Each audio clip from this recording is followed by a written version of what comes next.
casualty with Amon and B. It's a casualty with Amon and B. It's a casualty with Amon and B. It's a casualty with Amon and B.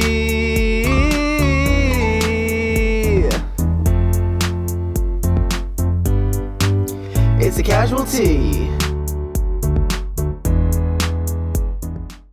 Hello, and welcome to this month's Purple Pants Podcast, Casualty. We're so excited to actually be back when we said we would be back, because, you know, it's hard getting a mind to commit to dates. He'd be busy, but I am super excited to have my good friend Amon back with us. How are you, Amon? Our first visual episode of the tea. Yes. It's such a long time coming, and I really want to shout out a posse member. Our last casualty video that we did, he wrote me a message like, "Hey, baby boy, love all that you do, but I feel disrespected that I can't see you in a mind like the casualty." Well, that's is right. the We best did do thing one ever." with Wendell. I forgot. We did Do a video one with Wendell. That was a long time ago, but we've never done like a solo one with us. And so he wrote in like one of my comments and was like, "Can we get a video?" And I was like, you know what? Absolutely. So, you know, shout out to everyone that's listening and shout out to everyone that's watching at the Bryce Isaiah YouTube channel. But yeah, we're back and woo, do we have some things to talk about, because it's getting crazy out here in these streets. But before we get into all of that, what's going on with you, Amon? Checking in. It's been a month. I'm good. I am in the process of getting ready to move from this place that I've been in for like the past 6 years. So if you notice anything different about my background and being a little bare, that's why. I'll be signing my lease tomorrow, moving in a month from tomorrow. So yeah, it's been a little bit crazy over here. So I'm trying to like get settled in and like, you know, be able to enjoy the rest of my summer without all of like the anxiety of having to move and everything. But other than that, I've been good, working, playing, and yeah, having just enjoying my summer, enjoying the sun. Oh, are you enjoying this heat? Because this, I think Gorilla said it's 7 o'clock Friday, and it's, I don't even know how the song go, but you know that Gorilla song is 95 degrees ever since Gorilla said that the heat has been on. Now, I always think about this YouTuber by the name of Chrissy Chula, and she starts her YouTube video. She's like, "It is 91,000 damn degrees." Like, if you have not seen that video, just go to YouTube, search Chrissy Chula, and you will not be disappointed. But yeah, it's look, I have the personal philosophy that I don't like to complain too much about the heat, because for me, I'd much rather be hot than be cold. Like when it's wintertime and I can't feel my like extremities because of the freezing cold, that to me pisses me off quicker than being hot. Like being hot is exhausting and nasty and sticky and sweaty. It is, but like I will take that over frigidness. I just can't stand being cold. It just messes with my mental. I can't take it. So I'm like, you know what? I'm gonna take the heat for now, because I know in the next 3 months it's about to be some craziness. So I'll take it. I mean, I'll take maybe it. 6, because you know with global warming, it don't, you know, October, November still be warm. But it's funny because I'll take cold before I'll take hot, because I can get warm. But I don't know about you, but I'm a sweater. Like I've always been a sweater my whole life. And the second I walk outside my house, I don't just get drips, right? Like people be like, "Did you just jump out of a pool?" Like, no, I'm just hot. Like, so I'm a sweater. So the heat bothers me sometimes because I just can't cool off. Like I just be sweating and So yeah, I've been sweating a lot more recently. I'm typically not a sweater. But I don't know.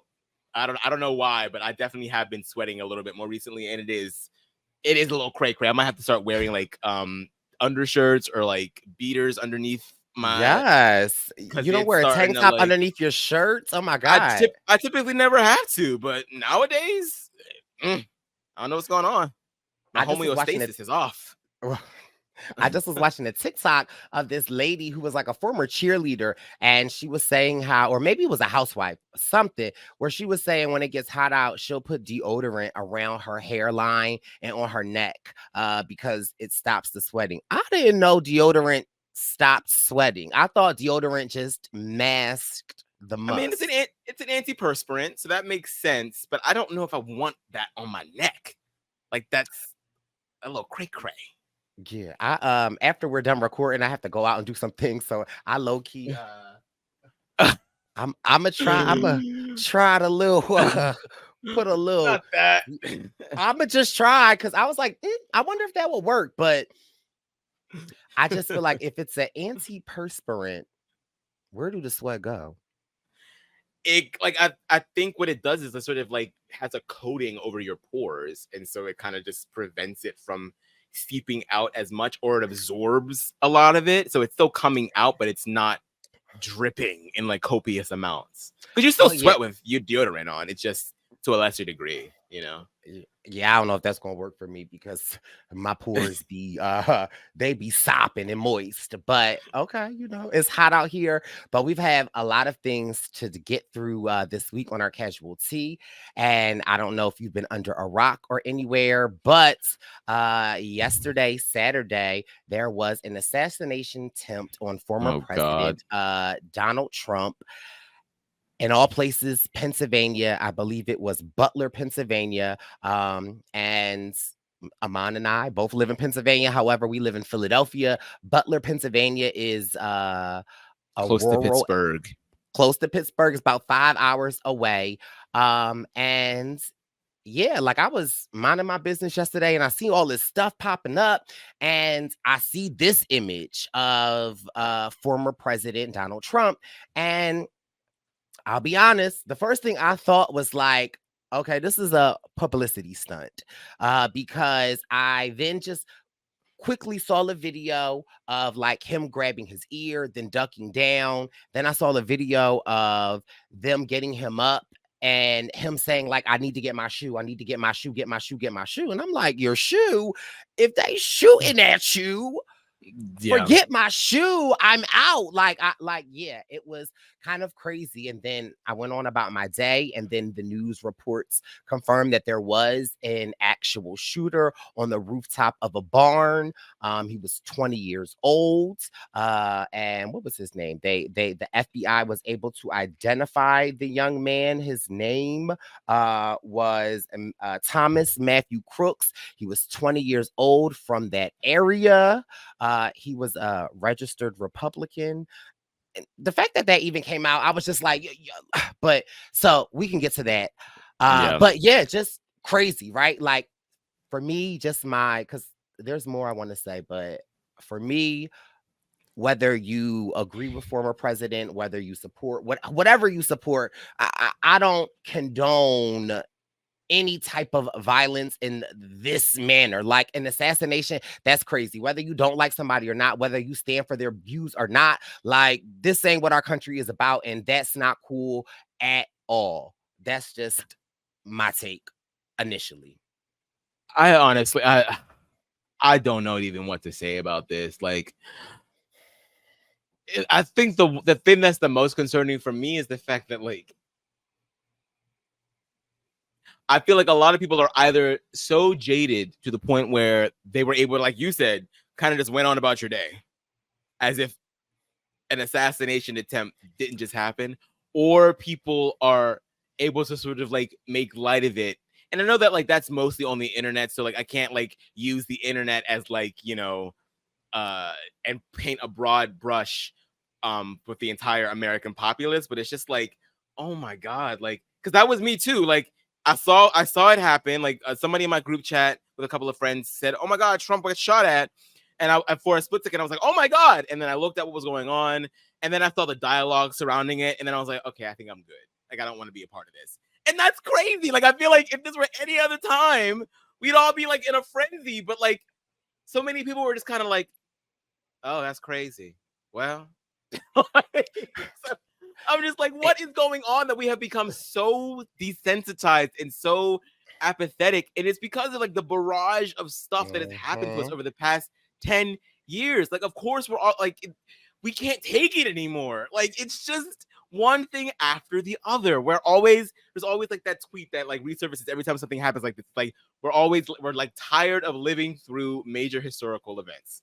It's like every other year, something happens where we're like, whoa, It's an assassination attempt. It's the repealing of Roe v. Wade. It's the election of Donald Trump to begin with. Like, it's just, and I don't know. Yeah. I don't know how to feel.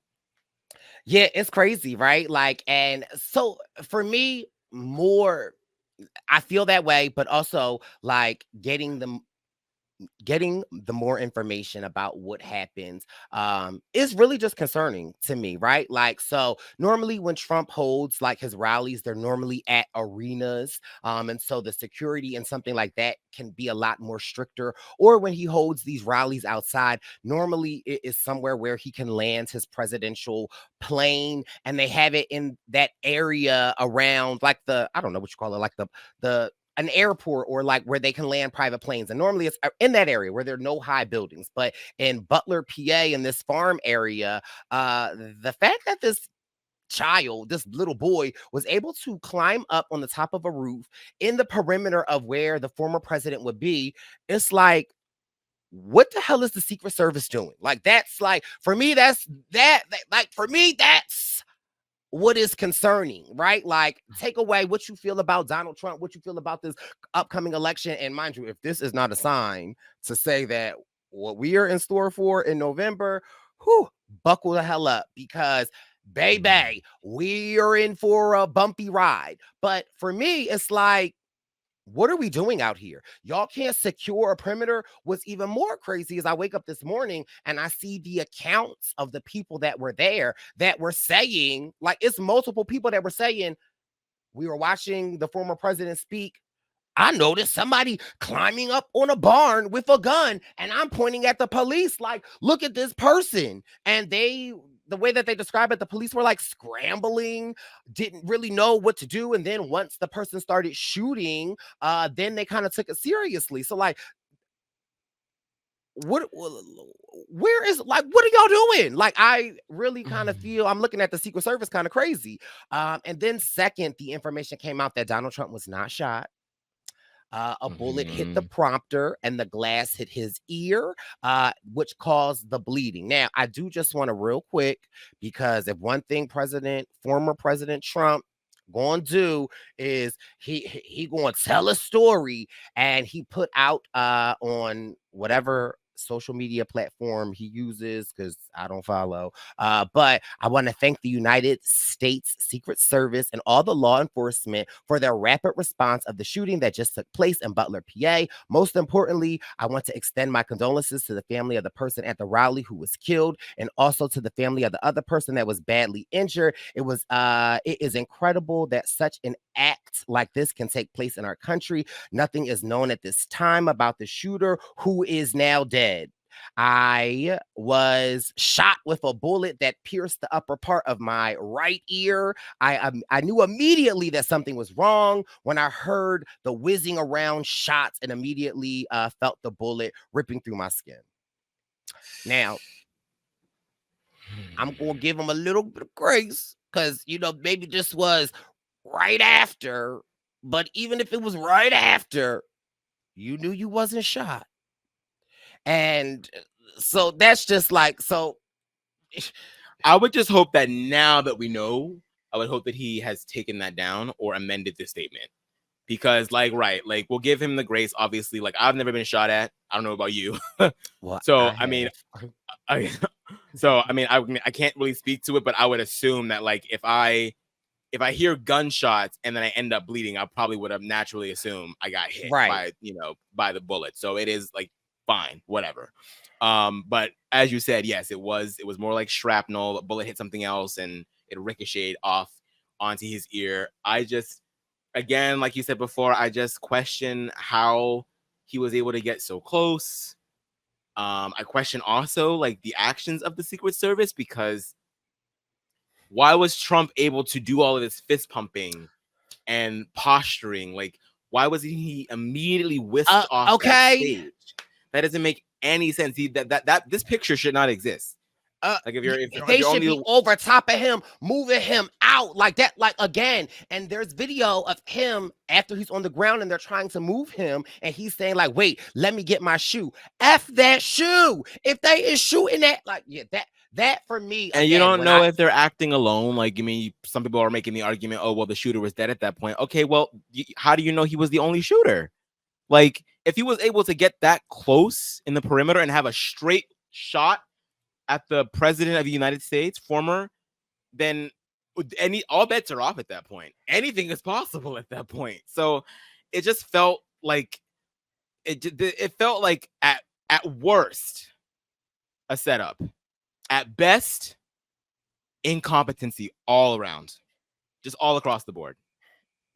which is just crazy. And again, I keep saying, whether you like this man, whether you respect this man, regardless, don't nobody deserve to be assassinated. No one deserves to die. Like, let's call a thing a thing. So this is just crazy to me. And the thing for me is that, again, when I first saw these images, when I first seen these things, I'm just like, this is a ploy. Like, this is a social media setup.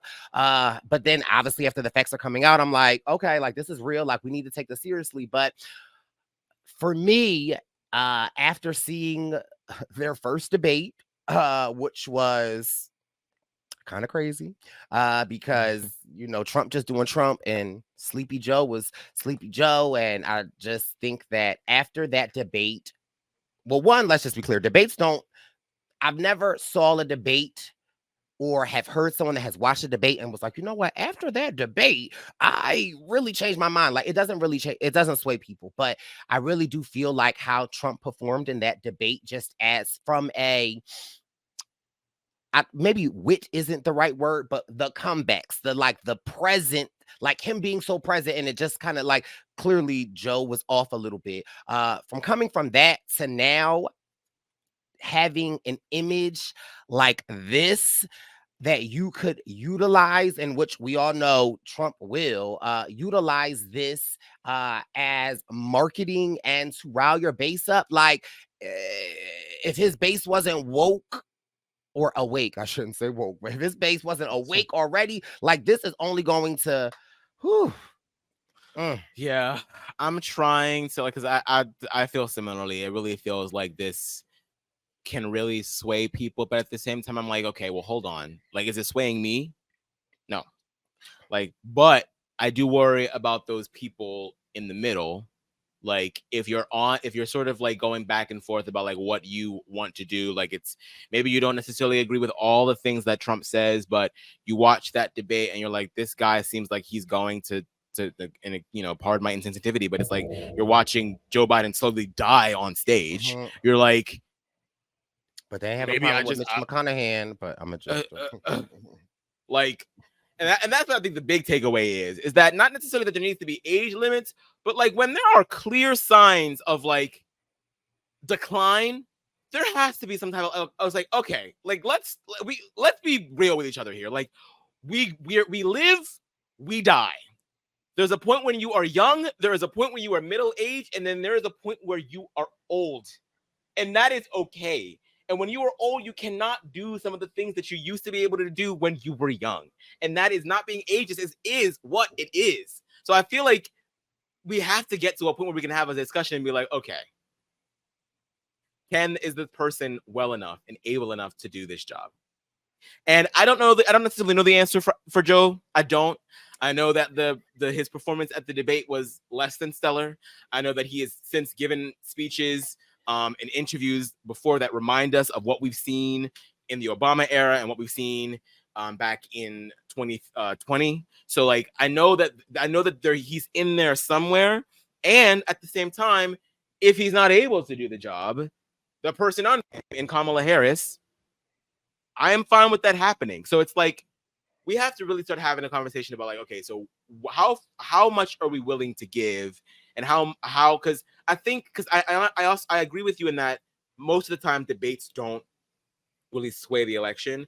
But I think this particular instance is interesting because a lot of people on the right will tell you, or people that are left of center or right of center will say, well, it looks like Joe has not been his best over the past few months or up to a year. He doesn't look like he's like, well, he doesn't look like has all of his faculties to him. And for the most part, a lot of people have been pushing back on that statement saying he's fine, he's well. And then you put him out on stage and he delivers that. So then it just gives all those people even more ammo to be like, Mm-hmm. I told you.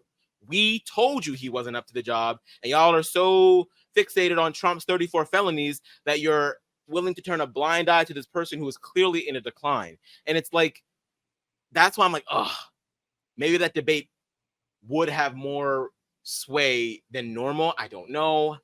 I'm not a historian and I'm not a politician or political scientist or analyst. I don't know. But that debate felt a little different than the debates that I've at least been present for as an adult and voting member of society. So it's just, a piece of me just wants to fast forward to November. Whatever's going to happen is going to happen. I just don't want to go know through this. I want to slow walk November because I'm just very nervous. But I was having a conversation with someone, one of my coworkers, not at work though, about the debate. And I was like, I was saying some of my concerns similar to yours about like Joe's appearance and different things. And my coworker was like, yeah, I feel what you're saying. But my coworker was like, when I vote for a president, I don't just vote for a president. I vote for an administration. Mm-hmm. And I said, oh, okay, you ate with that one, right? And like, so it's like, again, the president essentially is a figurehead. They do have a lot of power and control, but it really is the administration that they put under them and the things that they stand for and the things that like we just cannot stand for. And you know, this whole topic of what is it, Project 2025? And that's crazy in itself. And then, you know, the former president is denying anything of it. Then there are videos coming up of him acknowledging it. Like, so it just really is crazy. Then with the Supreme Court recent ruling of immunity of the presidency, just has me concerned because whatever happens in November, I feel like it's going to be an issue, whether the former president is elected. If he's not elected, then it but I worry. My just one concern really is that the former president has shown us who he is, showed us what he stands for. And I don't believe that if he is elected, that after 4 years, he will step down. And given everything with the Supreme Court and how we are to the number of conservatives on the Supreme Court, the number of appointed Supreme Courts, the possibility of if the former president is elected, there are 1 or 2 justices that could retire, i.e. him appointed. Like, it's just crazy. And so I'm just really, really nervous. And I think that after the original Trump election, the way my body, my mind has just kind of backed away from politics. And I've said this on the podcast before.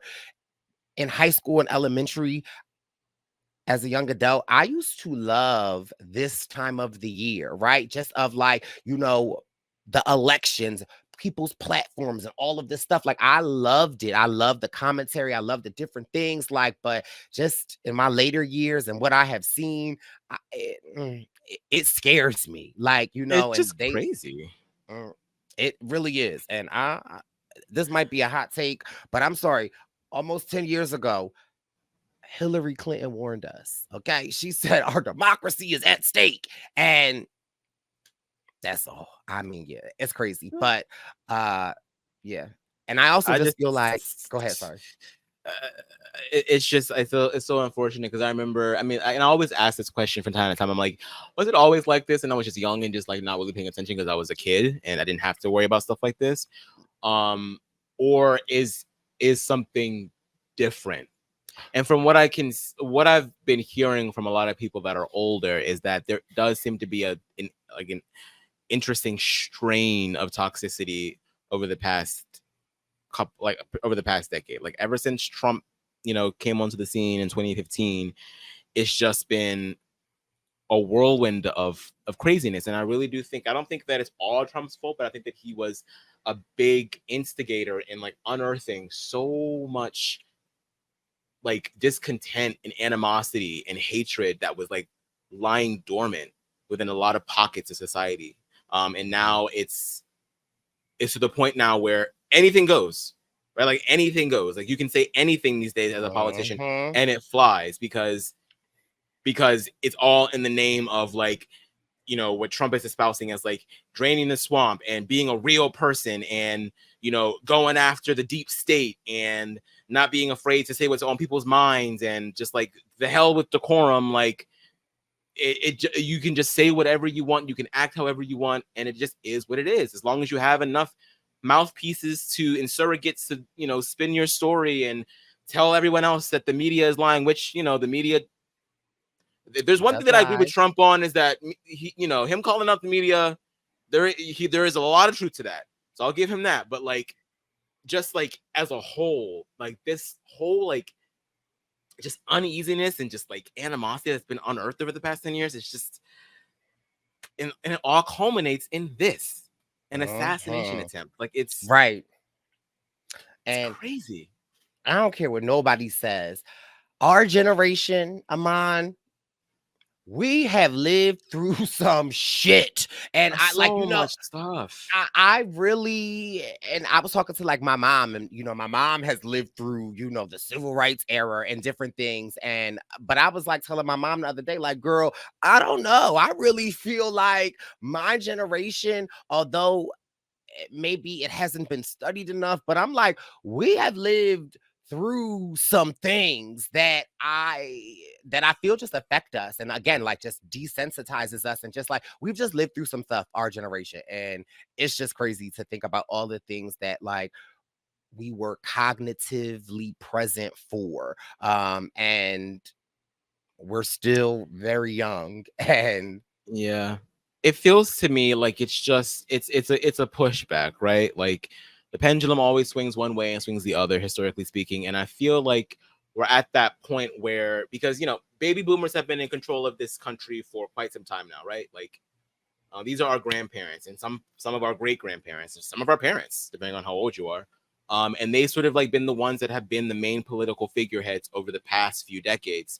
And now that Gen X is getting up in there, and the oldest of millennials are getting up in there, and some of the oldest of Gen Z are also getting elected into office, I think you are beginning to see more of the things that represent our generation and the things that we believe getting injected into politics. And I think there was like such a big push for that. And I think a lot of it started with Obama, and there was like such a big and like galvanizing energy to push all of these new and fresh and young ideas in. And there was a lot of fanfare around it. There was a lot of happiness around it. And then there's Trump that comes back in and then really speaks to some of the older generation. And they're like, you know what? Yeah, he's right. Screw all this new stuff. We're going to punch back down on that stuff because we're still here. You know what I mean? So now we're just getting that epic pushback to what progress should be. But I'm just remaining the optimist that I am, and hoping that like in the next 10 years, we're beginning to see more of the older generation getting pushed out respectfully. Of course, I'm not saying just kick them all out. I'm just saying, you know, with time comes change. And I'm just hoping that like that energy that we all felt back in 2008 when Obama was elected, I'm hoping that we can still hold on to what that felt like and continue to push towards that, because the way things are going on now, like, ooh, we have to like fight to hold on to like what we even have now so that we don't lose it all. Like it's crazy. It's right. So crazy. Yeah, I mean, it's just scary. Like again, like, you know, the woman's right to choose. Like, you know, like it just is. It's crazy. And so we are just living in a very interesting time, and you know, we'll be here to report on it and live through it. And I just it's just scary. But jeez Louise. Right. That's that. Also, like you said, the internet is just not a real place. And I can't take the internet, because when when this happened, then you go to the internet and you see oh my God, the 50 Cent Get Rich or Die Trying album cover with Donald's face on it, and they playing Many Men wish death upon me. But I'm like, you know what? Like, I can't. The internet is just not a real place. But in times like this, I think that some of the things, even when it's not funny, like you just be like, what are y'all doing? You gotta laugh through the pain. You really do. Hysteria, because it's just, otherwise we break. You really do. So yeah, that's our take on the Trump assassination attempt, transitioning into a little less serious topic, but I was dying to talk about Miss Netta and Charles for the longest time. And first of all, y'all know Charles, your lunch is ready. The internet icons, Netta and Charles. If you don't know who they are on Facebook, TikTok, Instagram, and they started out with a skit of like, Charles, your lunch is ready, and then just people just found them very interesting. Miss Netta is she doesn't necessarily Miss Netta is of the older generation. I think she's like 47. She doesn't identify as trans. She doesn't really like identify with the LGBTQ plus community. Not saying that she is not a member of it, but she's of an older generation. They're from, I want to say, like Alabama, Mississippi. So I mean, Miss Netta is a person that is is female presenting. Genderqueer. Yes, okay. The real name is Joe. She does identify as a man, but she goes by Miss Netta. She's in this relationship with this man named Charles. And so they're just on the internet. And since their rise to popularity, now let me just say this and be clear. I love Miss Charles and Netta, right? I think that they are interesting. I think they are funny. They came to Philly. I went to go see them. I got to see them in person, and I got to understand what it is that they are. But regardless, they're, an internet sensation, as they call them, icons. However, since their rise to fame, like with anyone else in this country or on social media, we love to build someone up to then just tear them down. And Charles and Netta are on their, I don't know what it is, but people love them and now people hate them. People just like, and also the fame is just getting to Miss Netta's head.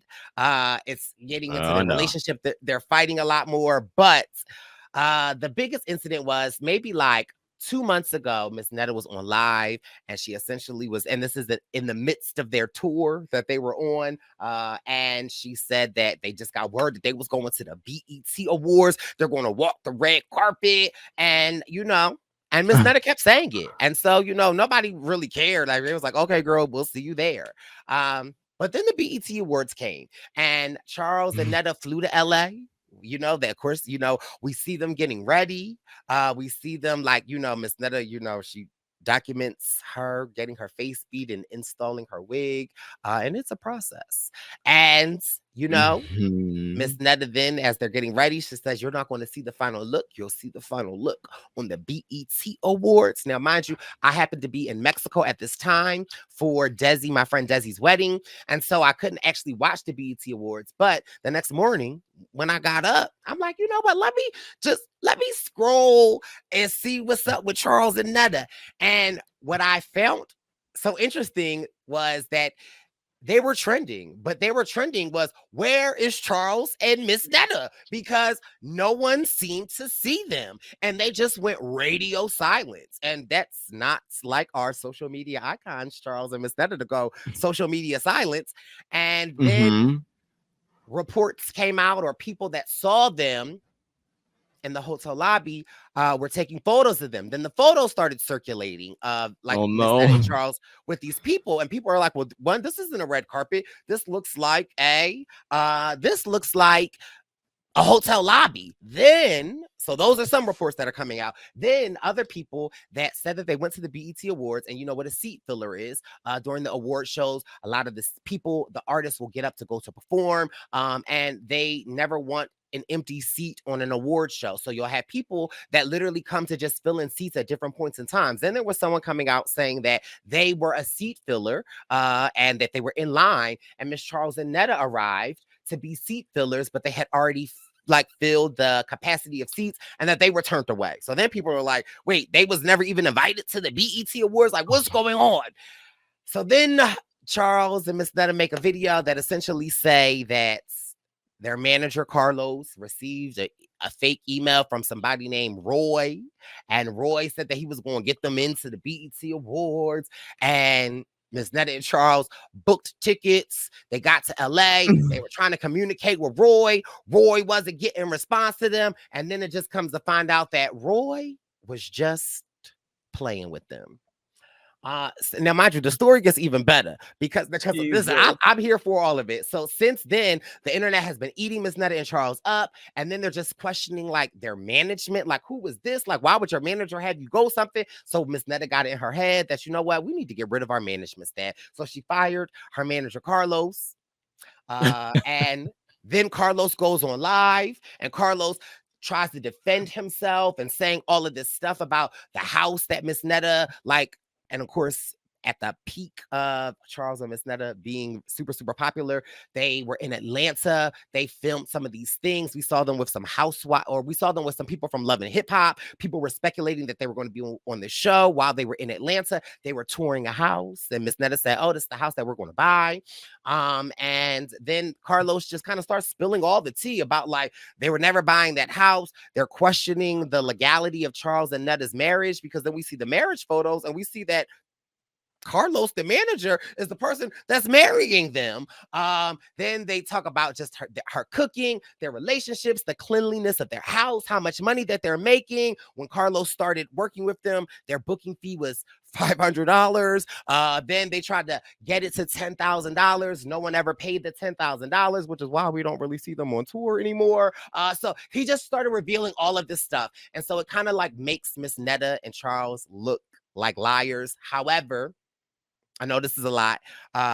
However, like I said, I've seen Charles and Netta in person, and I think that they are interesting people. I do feel like from my brief assessment of seeing and meeting and talking to them, I do not feel, and I mean this, and I say this very loving and respectfully, I don't really know if the elevator goes all the way up to the top floor, right? However, I do feel like they are functioning people, and I really just feel like they have bought into this because people are talking about them, that they are these sensations, which they have the following and the views, but like they don't have the business mind. They don't have the right people around them, like this manager Carlos, and people are agreeing with Carlos, and I'm listening to Carlos, and I'm just like, y'all trying to blame Charles and Miss Netta, but what manager would send their clients out from a random email from somebody named Roy saying that you can get them in the BT? Well, like, it's just crazy. Yeah. Yeah. I mean, oh man, what a saga. It's interesting that something like this can happen because so the fame obviously went to their heads. Yes. But on one hand, I kind of don't blame them when a girl can go on some interview, talk about hot tour, and then she ends up making $30,000 at some random bikini wearing contest. Like, if I see that stuff happening, of course I'm gonna feel like, oh, what is this, my little 15? But let me take my little 15. Do you see the Hot 2 girl though when they are bringing her out? Like, do you see her? Like, and I'm just saying that's a prime example of like these people are not prepared for what they are throwing themselves into. But the fact that you brought that Hot 2 girl up here, I'm just saying. So yeah, clearly, it's a lot of posturing online. I mean, and it's like sort of the name of the gig. Like when you are someone that's like a bit of a content creator or you're an internet personality, it is a lot of performance, right? And like the trick is to be able to turn that performance into real money, into higher fame, and into like better and more elevated business ventures. Not everybody is cut out for it. I mean, it is still show business at the end of the day, so you're always going to receive more no's than you are yeses. I know that the internet has sort of like behaved as like a fast tracking system for a lot of these people, but again, think about how many online content creators there are. Think about all of the YouTube videos that you've seen. Think about all of the people that have created those videos, and then think about the small percentage of people that actually become famous. It might seem like a lot because it's the internet, but when you think about all of the people that are on the internet, it is a very small number of people that actually make a viable business and living off of reality or internet personality, content creation, whatever you want to call it. Talk about it. And again, like I even feel like for me being on the show Survivor, for me to have a podcast, for me to have Bryson win events, right? Like, you know, I have a little bit of understanding as to like what it takes, right? And it's not easy and it's not hard. And I am at nowhere to a level of any of these famous content creators, right? But like, I stay in my lane and I do what I do, right? Which is why maybe a couple of months ago I just passed 400 episodes. Okay, shout out to the Purple Pants Podcast. Okay, you Hey. know, not like But I that's got, the key, though. That's the but key that I think a lot of people don't understand is that, like, because my dad used to say this all the time when I first started getting into podcasting back in 2016. I was always like so afraid of like putting out my own material because I was like, I don't really know if people are gonna like this coming from me. And my dad would always tell me, like, Amon, if people like you, they're gonna like what you do. And so it's about finding your lane. It's about finding your niche. It's about finding like whatever it is that you are passionate about, because that passion it comes off of you and people are excited to watch someone else that is passionate about something. So that's why so many people fail at it, is because they're over here just trying to do anything and everything, follow trends, try to get the next big thing. And like, it's not sustainable. And there are some people that can do that, but a lot of those people have already reached a level of fame that they are able to do whatever they want. Like think about the Try Guys, right? Like the famous YouTube channel went through like some kind of a scandal a couple years ago. Literally they are a variety channel. They do cookings, they do mukbangs, they do all types of videos, but they were famous and amassed a large following working at BuzzFeed for years before that, to the point where they are able to do whatever they want to do. Not a lot of people can start off doing that, and that's why so many people fall off or just like lose focus. It's about finding what makes you, what you're passionate about that makes you special, and putting your own little twist on it. Because at the end of the day, nothing is new under the sun. We're all just copying off of one another. It's just about how much, like, how better can you do something else that someone else has already done, or just give it a little bit more flavor or zing, or stay consistent. Like, it's consistency as well.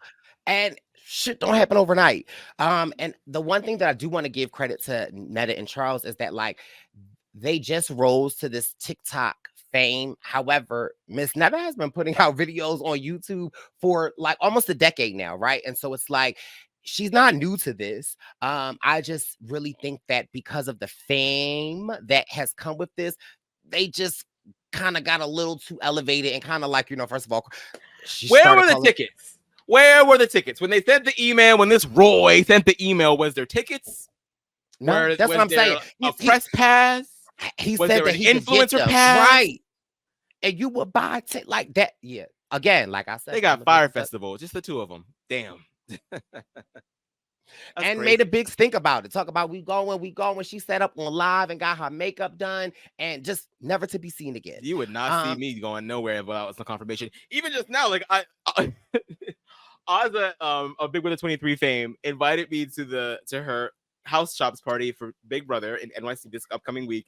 And I responded to her saying, "Oh my God, I would love to come. Of course, I would love to do a little bit of press. Thank you so much. I appreciate the invite." She didn't respond to me until like 2 days ago. Then she was like, "Oh yeah, that's great. We'll see you there." That whole time I was like, "I don't think I'm going, because I don't think okay. I'm like supposed."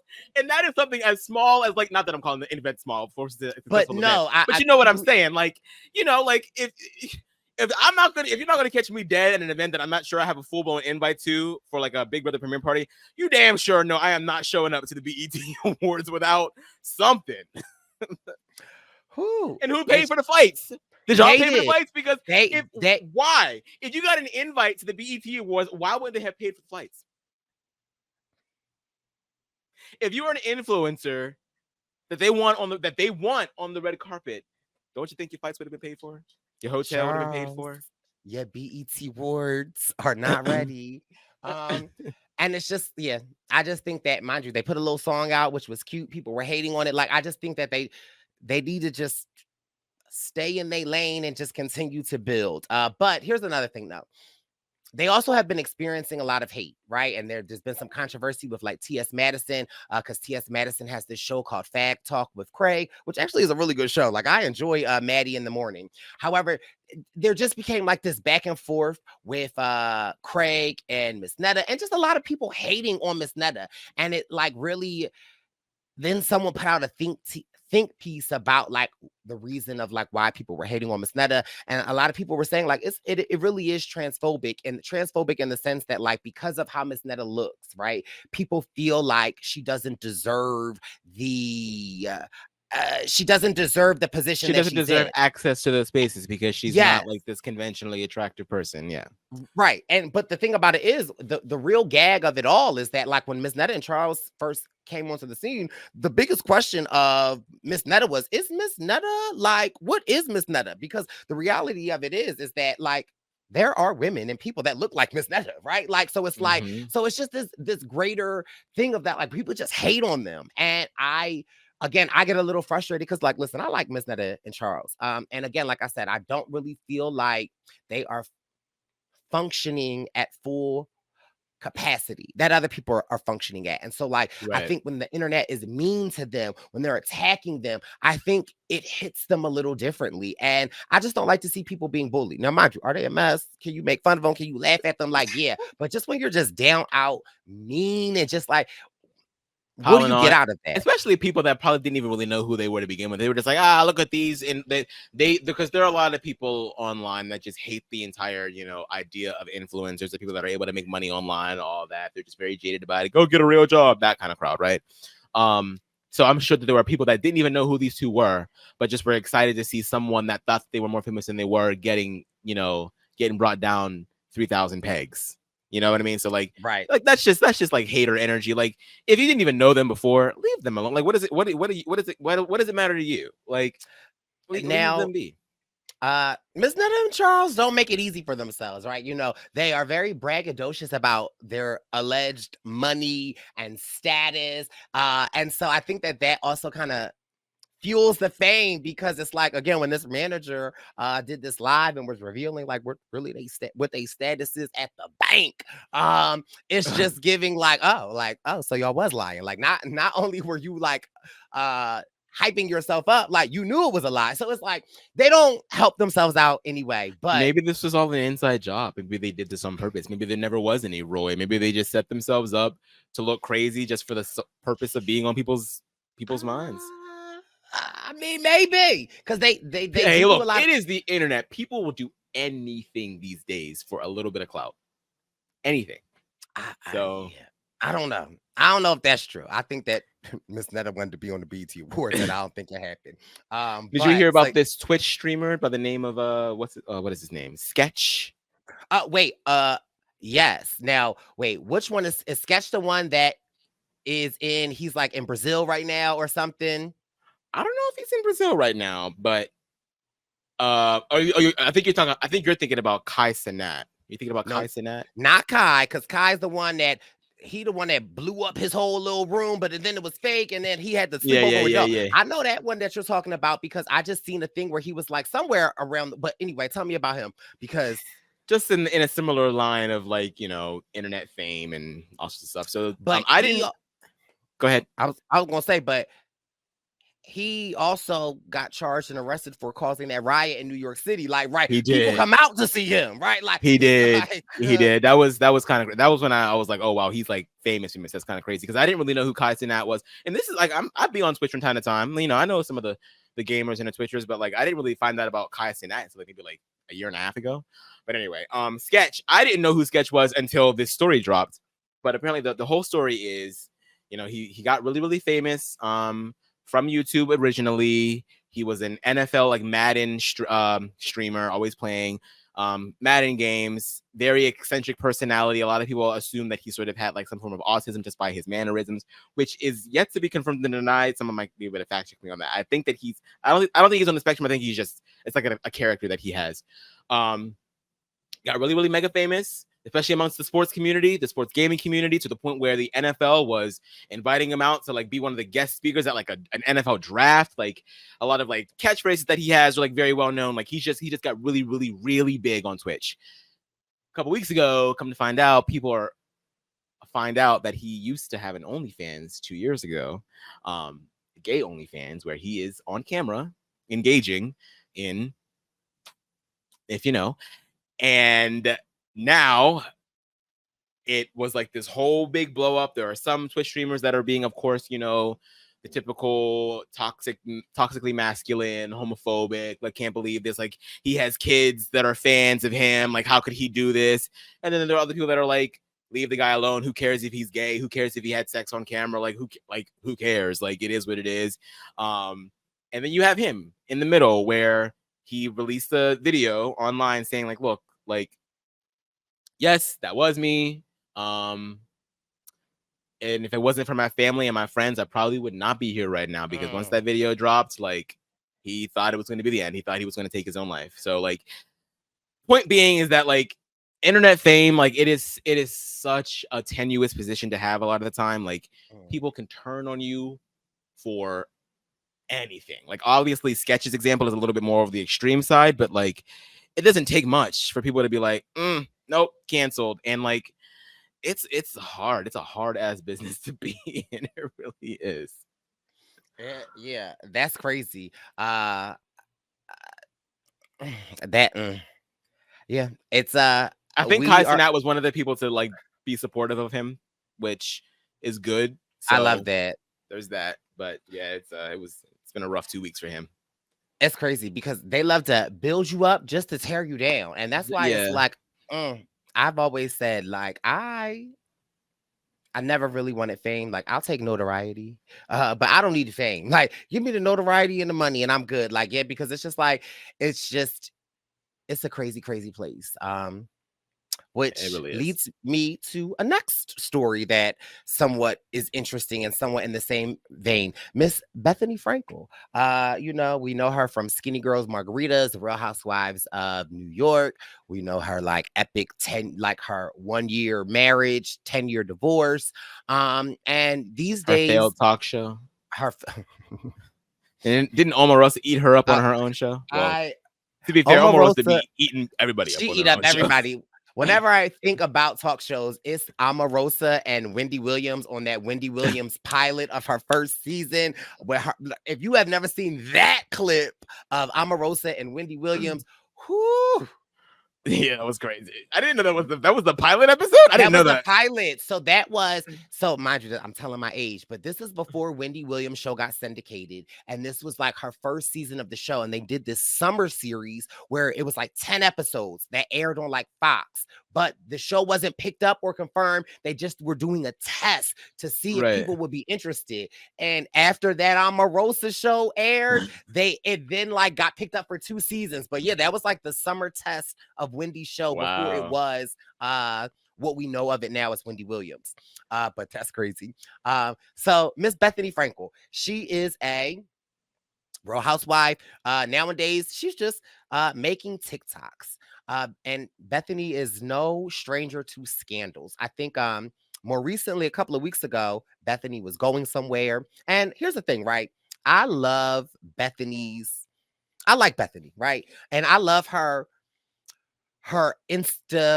social media coverage, right? Like, she has this really big thing with like TJ Maxx and Marshalls where she loves to like shop there, and on her TikTok she'll show the girls like, hey, look at these shoes are $7,000 in Nordstrom. You can get them at TJ Maxx for $400. Like, right? Like, so she's tries to give this real down to earth Bethenny. She loves to go to a dollar store. She always has content where she's in dollar store, like trying on makeup and stuff. And so it's like that type of content of Bethenny I love.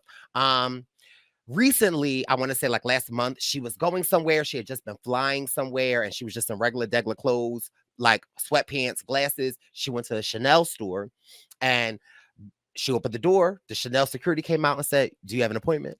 Bethenny was like, "No, I just wanted to shop." They was like, "Oh, well, we're not accepting guests." Bethenny felt some type of way about it. Chanel be doing that? Or are they like kind of like Louis Vuitton, where like you can't go in unless you were like, you got like, Well, I mean, a lot of those stores take reservation only, but I mean, they are a store, so you should be open to the public. But a lot of these stores get robbed. People, you've seen the video, so But regardless, especially here. Okay. Regardless, she is presenting as a normal person that wants to come in, and like essentially they were just judging her by the way that she looked. So she made a TikTok about it, got a lot of attention. The next day, Bethenny got dressed up, to look the part. She went into the Chanel store and she was able to have access. And they allowed her to go in, and she walked back out. And for like 2 weeks straight, she was doing nothing but trolling Chanel. And so like people kind of like enjoy this because it does raise an eye of, first of all, so you're gonna judge me on my net worth by how I look? Like, let a bitch shop. So that's when Bethenny was on the right side of things. Now, mind you, Bethenny is currently in the Hamptons. She just purchased a new Hampton home, and she is sharing on social media her summer with her daughter Bryn and the different places that they're going. They literally were just at this place called the Crow's Nest in the Hamptons, which I have actually been. Super cute. Recently, Bethenny was sharing a breakdown of this place or this section of the Hamptons that she went that she thought was super cute. And in this breakdown, she describes it as like really nice place. And she's like, but the Hamptons just aren't just for rich people, right? Like, or the place that she was at, she was like, it's not just for rich people. There's also a big Latin community here. There's a big African American community that owns property here.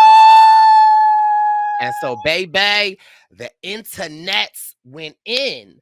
And at first I'm like, oh, child, why is Bethenny trending again? And then I watched the video. And of course, you know, I went immediately to the comments because I was like, let me see what these comments are going to say.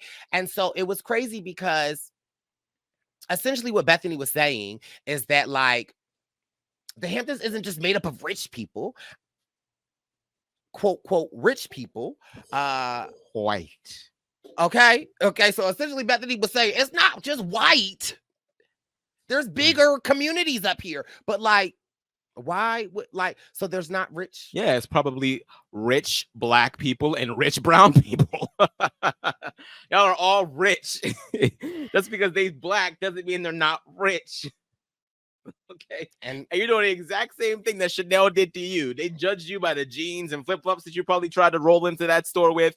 And now you're assuming that just because they're black, that means that they don't have money, yet you're living in the Hamptons. And again, so I watched the video, and right, if you watch the video, you can see the pauses that she's taking when she just says like Latino community, because it's like, but the reality of the situation is like, do I feel like she meant any malice behind it? No, Probably I just not, really feel no.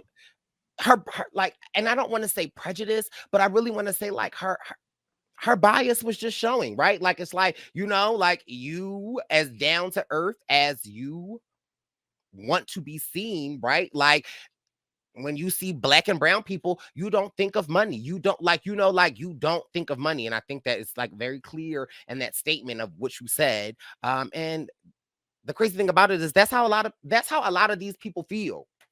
Right. And that's And crazy. I think the thing that like is the kicker for me when it comes to like the stereotype about like people of color not having money in this country, or specifically black people, because not all people of color have the poor stereotype. One would be, you know, Asian people are not stereotypically poor in the United States, right? Is that like it, like when people have that sort of like notion, it like eliminates all of the historical context behind it.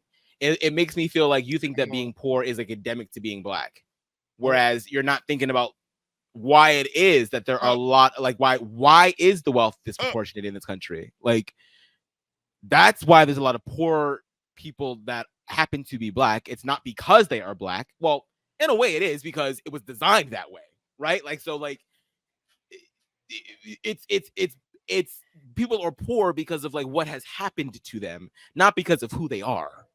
So I just like, they don't want to have that conversation though, Amon. They don't want to talk about that, because right? then you have to examine like where you stand in all of this, where your answers stand in all of this, and nobody wants to be you know, made to feel guilty for like what something that they necessarily didn't do, but what someone that came before them did. And I get that, but like, if we want to be honest about why it is that things are the way that they are, and if we want to figure out ways to like rectify that situation so that we don't have to have this conversation about like, oh, there's black people in the Hamptons, like there should be black people in the Hamptons. There should be Asian people in the Hamptons. There should be brown people in the Hamptons. There should be everybody in the Hamptons, because there should be people of all races that have money, but that's not the case right now. It's just not. Speak on it, because yeah, and again, that's just what the larger conversation gets at. And so I think that again, Bethenny inherently, like, you know, I don't meant anything by it, but I think that that's your point exactly, is what a lot of the people in the comments were speaking about. And it's just kind of like, you know, crazy, and people don't want to have these conversations. So, Bethenny is always going to make some news. And in other news, Good luck to her. okay, well, listen, Shwab. Skinny girl Margarita ain't going nowhere, so her wealth is secured. In other news, I think you did bring up Aza, House of Chops, the Big Brother premiere this week, Wednesday and Thursday, which is super exciting. And of course, the inception of the Purple Pants Podcast Casualty was really like, a mind to bring us updates on Big Brother. However, we've grown and we have expanded to the casualty to what it is today. But I am curious to know, like, there are a lot of things that I be reading online, the rooms, the format, the different things. So, like, give us a little breakdown of what should we expect this week in this new upcoming season of Big Brother. Yes. So about a month ago, we did get the confirmation that Big Brother would be premiering on July 17th. And then things kind of went silent a little bit. For those of you that are Big Brother people that are also chronically online like I am, like around this time of year is when the preseason starts kicking up. Rumors start popping up left and right about possible returnees. Is it another all-star season? What's the theme going to be? Is there going to be a new house this year? Like, all sorts of things. The latest rumor supreme happened to be about Sharon Tharp.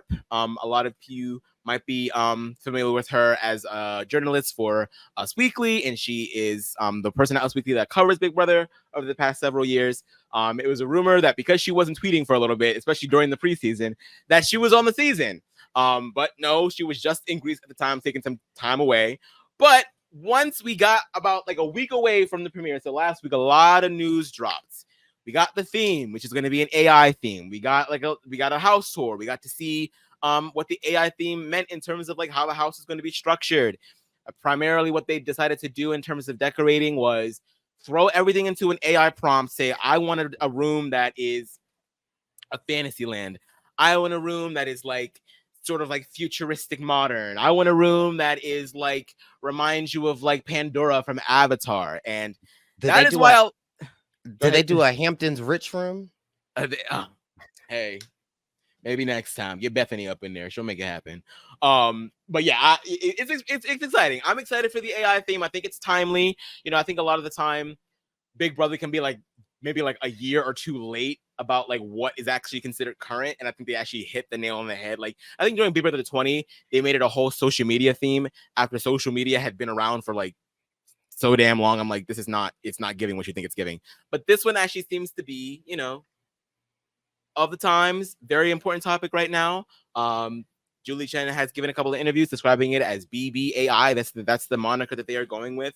It was also released a couple of days ago that there is going to be a 17th house guest. Now, whether or not that's an actual 17th house guest remains to be seen, because in a season that has AI as the theme, one would probably have to think that maybe it is not an actual house guest. Maybe it's a house guest by proxy. Maybe it's like a robot Sam situation, like back in BB20 when they had Sam like rolling around the house in a robot suit. So we really don't know. I'm excited to see what they do. Hamster Watch, for those of you that don't know, it's a big account on Twitter. It's been around since like the beginning of time in terms of Big Brother, has been known for being able to spoil. And she put out a tweet the other day also saying that the AI theme is actually a little bit more sophisticated than maybe we might have thought, because Big Brother is Big Brother, very campy, very wacky, just a silly summer show that we all love to binge. But she's saying that, you know what, they might have actually ate a little bit. Now, it remains to be seen. It's still a little speculation, but that's giving me a little bit of, I'm like, okay, so what kind of twist can we expect? Maybe we are going to get something that's a little bit more higher brow. Not that I necessarily need it for Big Brother because it's Big Brother, but if that's what they're doing, then I'm excited to see what kind of take they have on AI, because I feel like you have to sort of bring people in that are experts about AI, because you can't just say, I'm going to do an AI. It's easy to be like, I'm going to do a summer camp theme because we've all been to summer camp, right? But AI is a little bit more specific, and it's a little bit more, there's a lot that can go into it. So I'm assuming that they probably brought in like a little bit of a team to sort of like flesh out some of these twists, flesh out some of these concepts. So we're really excited. So that's the story for now. I think the cast list is supposed to drop tomorrow. I'm not entirely sure about that. If not tomorrow, then definitely Tuesday on the 16th. And that's where we're at. sitting here waiting for those cast lists to drop. We've seen the house. We know the theme, and that's where we're at. Yeah, I'm excited. I followed this girl on TikTok. I think her name is like BB Steph, and she reports a lot of different stuff. And she was speculating that I guess because the Big Brother Instagram account posted something of like with Survivor that people were like speculating that the 17th house guest would be another Survivor legend. And I was like, oh, that's interesting. Some people think it's a drag queen. There's a drag queen by the name of Selena Estitis. She was on season 15 of Drag Race, so last year, and it became well documented after her appearance on the show that she's a big Survivor fan and a big Big Brother fan. And a couple of days ago, she tweeted, "Expect the unexpected." Now, obviously, if she's on the cast, she would not have been able to tweet. Tweeting, right? She didn't tweet that, and I doubt that if she was on the cast, that someone that's in control of her Twitter would tweet that. But people are speculating that maybe it could be someone that is adjacent, so maybe another queen. Who knows? So, or again, it could just be a fake AI house guest. We really don't know. That would be an interesting thing to have to sort of like navigate. Can you imagine, like, you know, a fake AI house guest that makes their own decisions based off of what gets put into the prompter? It's like, okay, this is the layout of the house. If I'm a house guest in Big Brother and such is the HOH, such and such is nominated, such and such wants me to vote this way, such and such wants me to vote this way. How does AI play Big Brother? You know what I mean? Like how, and then that's the twist, is that the house guests have to navigate around something that necessarily can't be persuaded. Right. You think it would be, because it's a computer. It's not a person. So I kind of want that to be the thing. That is interesting, right? But then it's like you can persuade AI, not really like, you know, putting in the perspective, right? Like I'm the perspective of the player that's down and out and so like super interesting. But this is what I love about Big Brother, you know, because I be trying to follow, but I can't. But I try to, you know, I love the TikTok coverage of Big Brother, but I love all the speculation that the Big Brother, because first of all, let's be clear, the Big Brother fans are different. Like y'all are different, and I like to sit back from afar and watch. But I love the speculations. I also love when they will drop the cast list. You know, they better have a squeaky clean background, because it has been known that when the cast get dropped, they will find and you are out of there. We've had two seasons in a row now where someone has sort of like either left the game or been expelled as far as Big Brother US is concerned. And then we also had I'm not sure if it was in a row, but we had like very like close to one another in seasons over at Big Brother Canada, where someone has been dropped from the cast before the cast even goes because of what they've been able to uncover. So let's just hope. Let's just hope. Crazy. But we'll be tuned in. Thank you so much, Aman, for keeping your word and coming back for July for our casualty. Before we go, what do you have coming up? I'm sure you'll be covering some RHAP coverage of Amazing Race of Big Brother. What's the tea? Yes, so you can follow me everywhere at Amon Adwin. Yes, I will be at RHAP all summer long, helping to cover Big Brother 26. I also we're down to like the last 2 episodes over at RHAP Wrap-Ups for Drag Race All Stars 9. And I have a new Big Brother podcast with my friend Matt Lagore, where we are doing, it's called The Diary Room, a Big Brother bracket. 6 players enter into each episode. Only 3 come out. We are doing randomized bracket style Big Brother, comparing and contrasting Big Brother players until we get down to the best Big Brother player ever, whatever that ends up meaning. And yes, we are including all iterations of North American Big Brother. That means Big Brother proper in the US, Big Brother Celebrity 1, 2, and 3, Big Brother Over the Top, and all 12 seasons of Big Brother Canada. So it is a massive draft. It is a huge undertaking. It is going to take us upwards of 2 years to complete this podcast. So if you have not already found us on YouTube and on Apple Podcasts and on Spotify, make sure that you check that out. We've already crossed 1,000 subscribers, over 1,000 subscribers on YouTube. So we're really, really excited to keep things going. So that's it for me. Yes, come on, Aman. You better spread your wings. Okay, I love that. Well, this has been your casualty for the month of July. We'll be back next month. Thank you again for always supporting, listening, and we'll see you soon. Bye. It's a casualty with Aman and B. It's a casualty with Aman and B. It's a casualty.